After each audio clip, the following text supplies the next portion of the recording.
In the history of political movements, few have accumulated as much power as the Chinese Communist Party.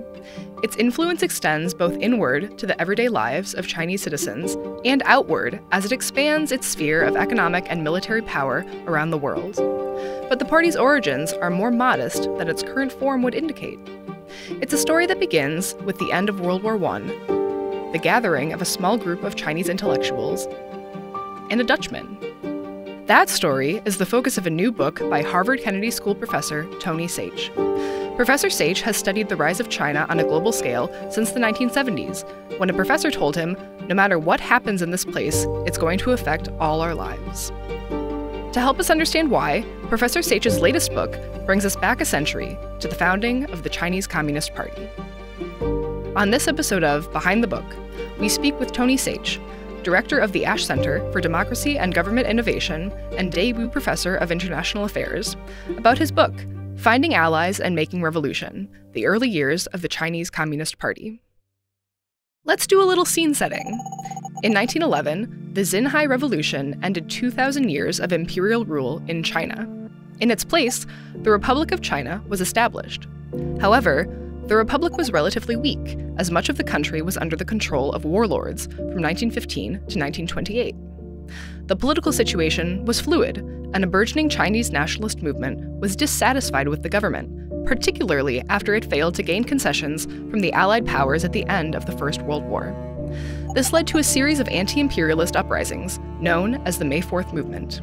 It was out of this movement that a group of Chinese revolutionaries, including a teacher named Mao Zedong, began to think about the possibilities of China's political future. Unlike when orthodoxies begin to set in on all different sides, it's a time of amazing excitement.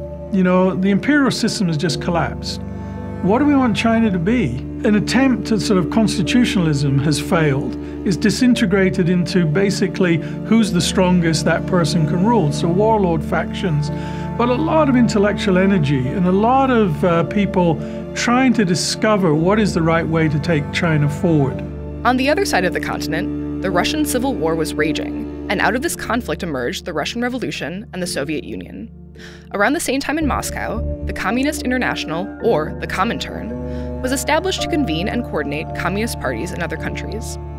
The political upheaval in Moscow, as well as the philosophy and strategies of the Soviet Union's leader, Vladimir Lenin, were intriguing to China's revolutionaries. And you begin to see them moving to the more extreme solutions and the more extreme ideologies that they think is going to provide an overall solution for China.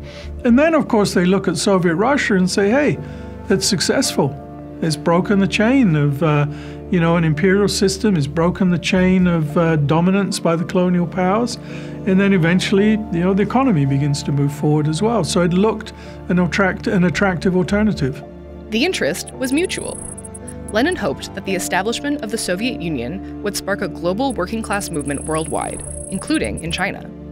Spreading communism to China became one of Lenin's priorities. They identified China as a revolutionary base for the whole of East Asia.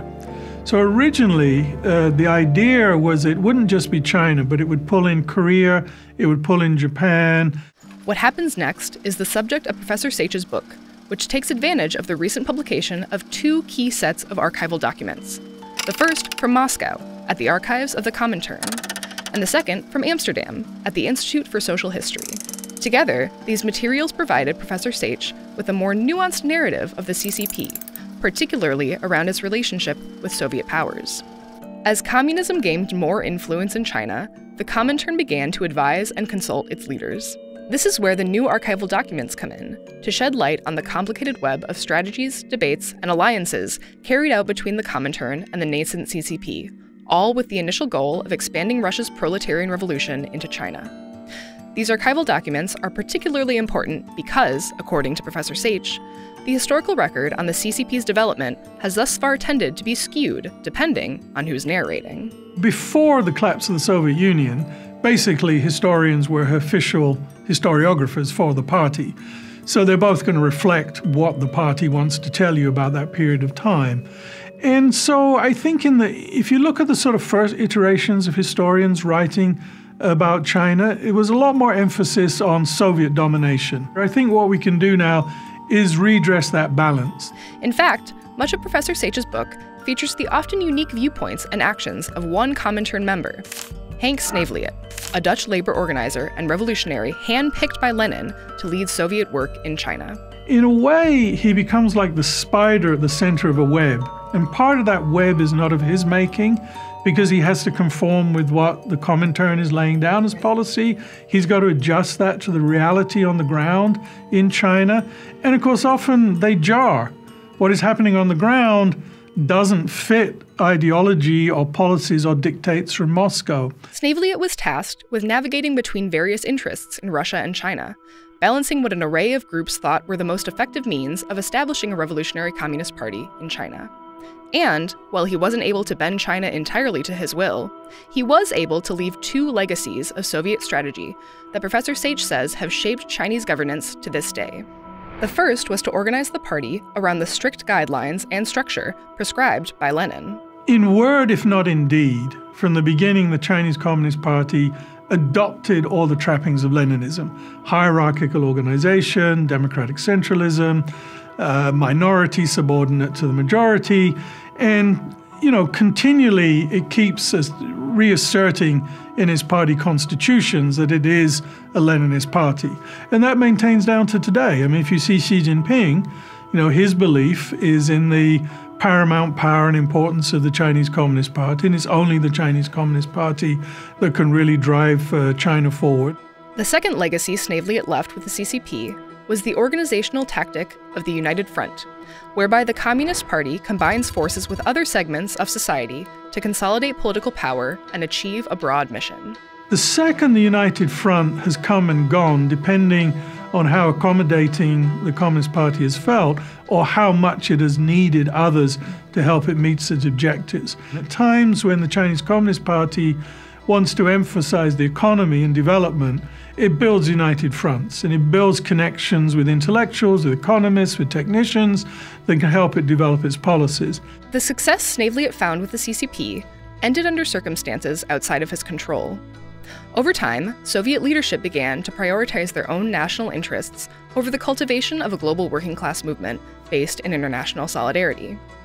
Sneevliet wrote to his Comintern superiors criticizing this shift. The Comintern decided to dismiss him and appointed a Bolshevik named Mikhail Borodin to take his place.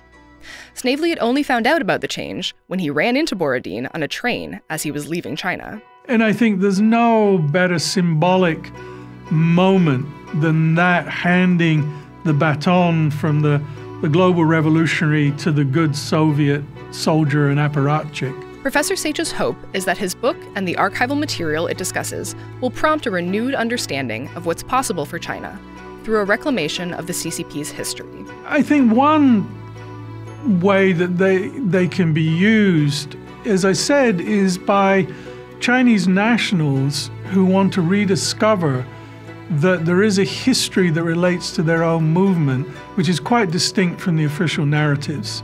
So I think it's important to know there is another history to the Chinese Communist Party, which is very open, very diverse, very engaging with different ideas. And that has gone, but it's there beneath the surface.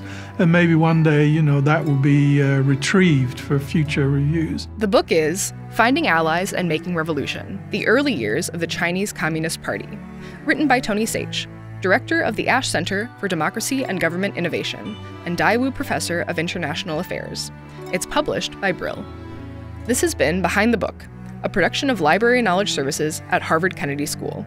Special thanks to the Hauser Studio. Find past and future episodes of Behind the Book by subscribing to Harvard Kennedy School on YouTube, following us on Twitter at HKS Library, and visiting our website.